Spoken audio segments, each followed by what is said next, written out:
Hai semua dan Assalamualaikum. Untuk PDPR hari ini bersama dengan Cikgu Nawa, kita akan belajar mengenai penjodoh bilangan. Okey, Cikgu ulang semula, penjodoh bilangan. Murid-murid boleh rujuk buku aktiviti Bahasa Melayu muka surat 40 dan boleh sediakan pensel dan pensil warna semasa penerangan cikgu ini. Kalau dah sedia, kita boleh mulakan. Okey. Sebelum tu cikgu akan terangkan apa itu penjodoh bilangan. Okey, penjodoh bilangan ini adalah kata yang digunakan bersama-sama dengan kata bilangan. Digunakan untuk menentukan sesuatu benda mengikut bentuk, rupa, saiz dan sebagainya. Contohnya bilah, buah, buku, batang dan banyak lagi penjodoh bilangan yang ada. Jadi macam mana perkataan-perkataan ini digunakan? Kita tengok pada slide yang seterusnya.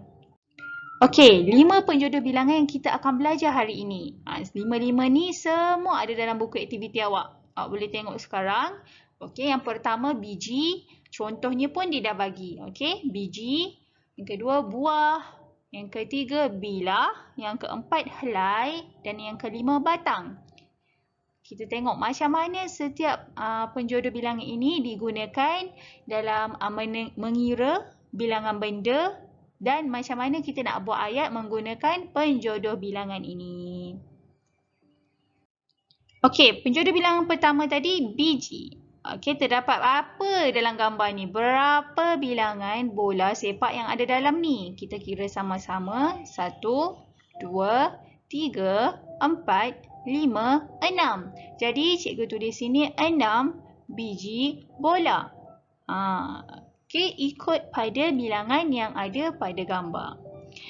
Dan seterusnya, macam mana kita nak buat ayat? Contoh ayat yang cikgu sediakan adalah ada 6 biji bola sepak di stor sukan sekolah. Okey, manakala kalau bola ni ada satu saja. Sama ada kita guna satu biji atau macam mana? Okey, kalau hanya satu saja, kita kena tengok kat bawah ni. Kalau satu, bilangannya ada satu, kita kena guna sebiji. Okey, kalau dua biji. Kalau tiga biji. Okey, yang penting kalau satu sahaja kita tak perlu guna nombor satu. Kita kena sebut sebiji. Okey, kita tengok contoh yang lain. Perkataan buah. Paparan dalam ni gambar. Siapa tahu? Ini adalah gambar lori. So, ada berapa gambar lori dalam ni? Ada 1 dan 2. Jadi, kita tulis kat sini 2 buah lori. Manakala dalam perkataan ayat pula, cikgu bagi contoh di sini. Encik Jamil ada 2 buah lori. Okey? Kalau 1 lori, kita nak guna macam mana perkataan tu? Kita akan guna sebuah. Okey? Kita akan guna sebuah. Ni buah kita masih kekalkan. Okey? Kata penjodoh bilangan. Ni menunjukkan satu. Okey, ingat tu semua. Kita tengok contoh penjodoh bilangan lain. Gambar. Kalau tengok ada gambar tuala. Ada berapa bilangan tuala kat sini? Ada 1, 2. Jadi kita tulis kat sini 2 helai tuala. Helai ni adalah untuk benda yang nipis dan ringan. Okey. Tuala, contoh lain adalah kertas, tisu, surat khabar. Okey, semua tu kita boleh guna perkataan penjodoh bilangan helai. Okey, contoh ayatnya pula. Ada 2 helai tuala berwarna putih. Okey.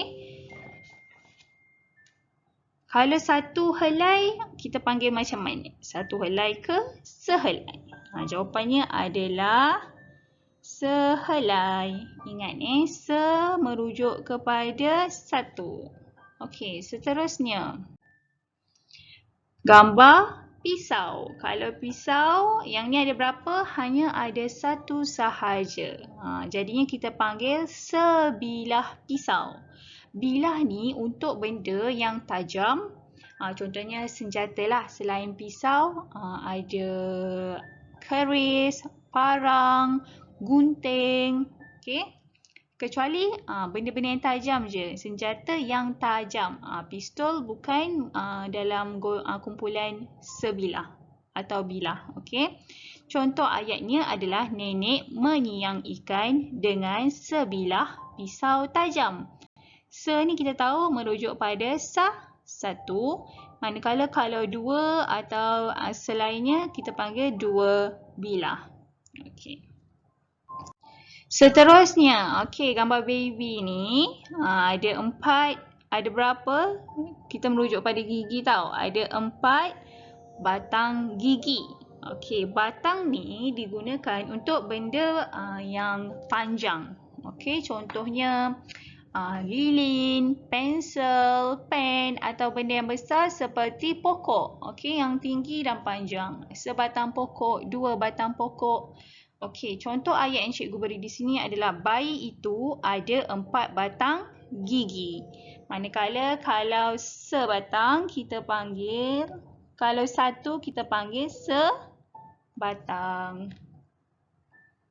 Yang ni paparan buku aktiviti muka surat 40 yang awak tengah rujuk.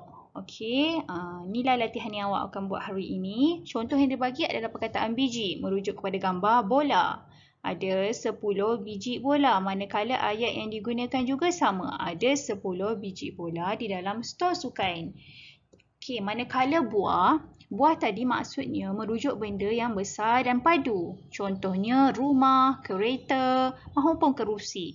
Contoh cikgu boleh beri di sini 2 buah rumah. So awak perlu lukis gambar rumah lah kat sini.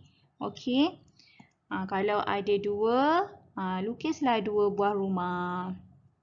Manakala siapa yang minat lukis kereta, awak pun bolehlah lukis kat kereta di sini. Kalau satu kita panggil sebuah kereta. Manakala batang pula merujuk benda yang panjang, sama ada besar ataupun kecil.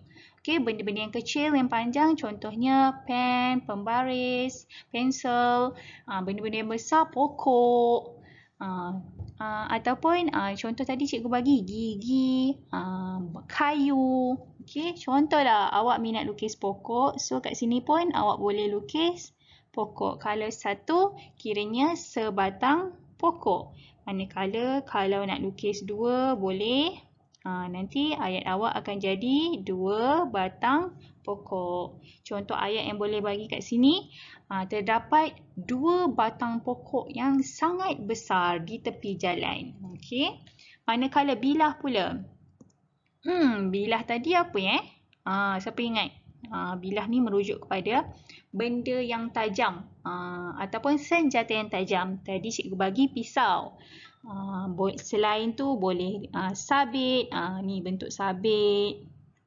Ni contoh cikgu lukislah. Sebilah sabit atau 2 bilah sabit. Pisau, parang, gunting. Itu semua merujuk kepada penjodoh bilangan bilah. Manakala helai. Kalau helai merujuk kepada benda yang nipis, lebar.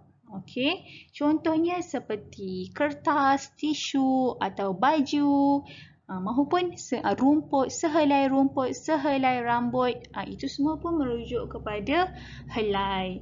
Contoh cikgu lukis kat sini lah. Baju. Kejap cikgu lukis baju. Jadi contohlah ibu menggosok sehelai baju adik. Kalau nak lukis 2, lukislah 2 kat sini. Merujuk kepada 2 helai baju. Setelah selesai penerangan tadi, murid boleh terus buat dalam buku aktiviti BM. Dah siap semua, dah tulis hari, dah tulis tarikh, baru hantar di grup Telegram BM1 UPSI. Saya harap semua murid faham. Yang mana tak faham boleh tanya cikgu. Terima kasih semua. Jumpa lagi nanti. Bye. Assalamualaikum.